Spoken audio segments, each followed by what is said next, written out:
Oh, thank you, Chris, and thanks for inviting us here tonight. So I'd like to just start with a bit of an overview, really, if I may, and thank you for that introduction, as to what we do here at the Wellcome Centre. Many people have a very fixed impression of what a food bank is, what it does, and often that's led by the mainstream media. So just to give you an idea, we've been operating for over 20 years, and we're here to essentially plug that gap for people in crisis food poverty in Kirklees. So we serve the whole of South Kirklees. I often say that my job is essentially to try and strategise myself out of a job. Ultimately, food banks, in our opinion, shouldn't be something that exists. You know, why we're living in a society where there is an already disgraceful 30% of children living in poverty. That's predicted to rise to 34% by 2024, and we've not seen figures like that since 1991.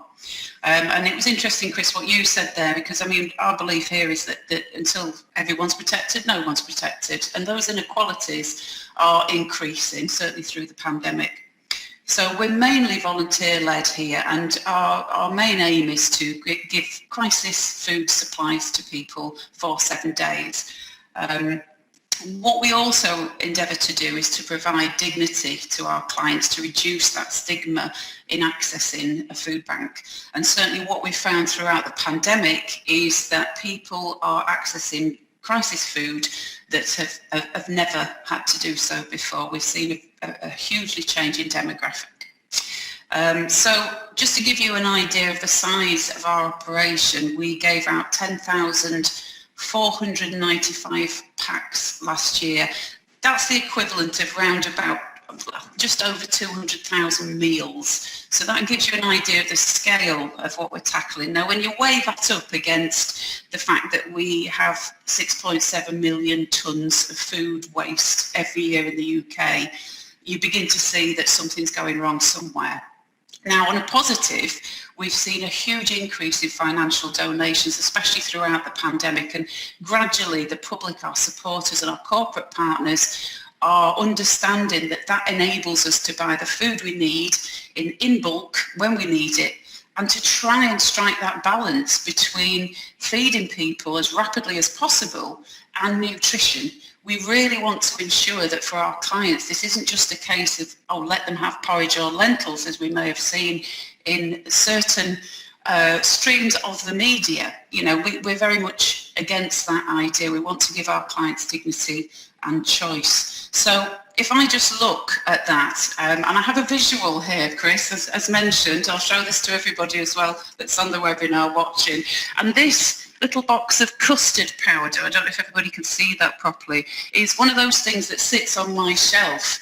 And although the people of Kirklees have been incredibly generous to us, they really have supported our aims, we do occasionally find things like this in our donations. So if anybody would like to pop in the chat a brief guess as to the best before date of this. And I guess my point with this is to really try and highlight that we want to get the right things in our packs for our clients. What we don't want to do, oh, Kimberly's come in at 1985, a little bit later actually there. But what we don't want to do is just give anything to our clients. Just because somebody's in food crisis doesn't mean they want to eat anything. And we certainly shouldn't be taking away that choice and autonomy for them as to what they choose to eat. So that's really important to us. I just want to move on a little bit. I've talked a little bit about the pandemic, but just to put that in some sort of scale for you.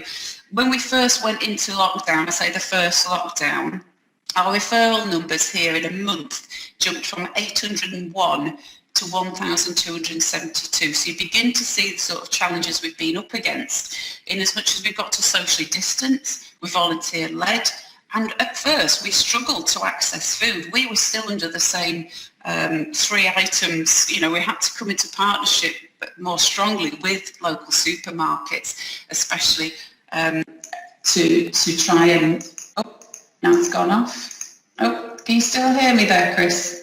Yeah, my screen just went off, and we've had problems with the internet. I'm sure it's very typical of lockdown Zoom. So we did have some challenges, and again, those partnerships we have with Kirklees Council, with the supermarkets, the local supermarkets, the community champions, especially with Fair Share. It's just been phenomenal. They've been so supportive, and that's enabled us to meet that need. We're still seeing that increase in referrals. Unfortunately, as I say, I should be strategising myself out of a job, but ultimately I doubt I'll be out of a job soon. Our figures are still going up, and we're not seeing any let up with that. I think it's really important to also look at what vulnerabilities are driving this. Why are we in this position where we weren't, we can all remember a time where food banks weren't a thing. And, what is driving that? Why have we suddenly got 206 children that are needing support in February 2020 and 296 this February? That increase is vast, and it's shameful. It's absolutely shameful. We know that benefits, we know that the welfare system is not fit for purpose in many ways, and we know that by universal credit and the introduction of that. And I'm sure that I'm preaching to the converted with most folk on this webinar. But I just want to, for a second, talk about Errol Graham. And I'm certain that many of you will have heard of Errol Graham. Now, he was a gentleman that died in June 2018. He had severe social anxiety, and he was found dead in his flat at 4.5 stone. He was unable to access the right support that he needed to access his benefits and to access fresh food, healthy food, any food. When he died, there were 2 tins of out-of-date fish that were found in his flat and no gas or electricity. Now, I will say at this point that we also offer a support service alongside our work, and we ensure that we work closely with the mission next door, with the local welfare provision, to make sure people can access not just food, but that support and that signposting to try and get them out of this awful situation they found themselves in. Going back to Errol, the coroner at the time said the safety net that should surround vulnerable people like Errol in our society had holes in it. And for us, sometimes when people go on universal credit, we put them on a 6-week recurring pack, because we know that admission that somebody is not going to get any money for 6 weeks means that potentially is another Errol waiting to happen. So until that gap, until that hole in our society and our support system is sufficiently plugged, we'll keep going and we'll keep delivering the highest quality service we can. I think for me that's about making some noise, and Chris said to me, visuals are always good on Zoom, so here's a visual, and this visual doesn't make any noise, and that's because we know we're not allowed to rattle our collection tins anymore. But I think that's a good metaphor for what we need to keep doing collectively. We need to keep making noise about this issue. We've seen these increasing inequalities, and we need to ensure that we are still making noise, that we're still talking to the right people, and we're preventing this from becoming what I see as a national crisis waiting to unfold.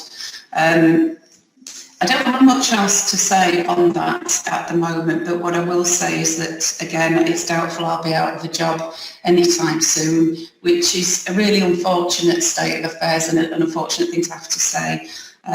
We're asked often how people can best support us, and what I would love to do is take this opportunity to get that message across. We have a fantastic volunteer team, a great trustee board. We're very lucky that we have some superb partners in Kirklees that are supporting us. And certainly our message would always be, financial donations are always what is welcome here, because we can buy what we need to buy.